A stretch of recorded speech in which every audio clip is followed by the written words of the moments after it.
আমার নাম খালেদ মুহিউদ্দিন। আপনাকে আমি নিউ ইয়র্কের ঠিকানায় কাজ করি। আপনাকে প্রথমে অভিনন্দন জানাই, আপনি জয়লাভ করেছেন। কিন্তু একটু প্রশ্ন করি যে গত সরকার চলে যাওয়ার পর থেকে কিন্তু আপনি বলে আসছেন যে এই নির্বাচনটা খুব সহজ হবে না, যদিও নির্বাচনটা খুব সহজই হওয়ার কথা। আপনার জনপ্রিয়তা, বিএনপির জনপ্রিয়তা সবকিছু মিলে এখন আমার প্রশ্ন, নির্বাচনটা তো হয়ে গেল, এটা অনেক সহজ ছিল কিনা আপনার কাছে?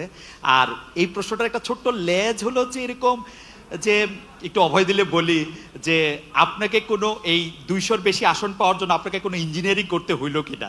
It's like, thank you so much. আপনাকে অভিনন্দন জানাই। আপনি আমাদের আমাদের জনগণকে কনভিন্স করাটাই হচ্ছে আমাদের ইঞ্জিনিয়ারিং। জনগণকে আমাদের যে ইঞ্জিনিয়ারিংটা ছিল সেটা হচ্ছে জনগণকে আমাদের পক্ষে নিয়ে আসা, সেটাতে আলহামদুলিল্লাহ আমরা সফল হয়েছি।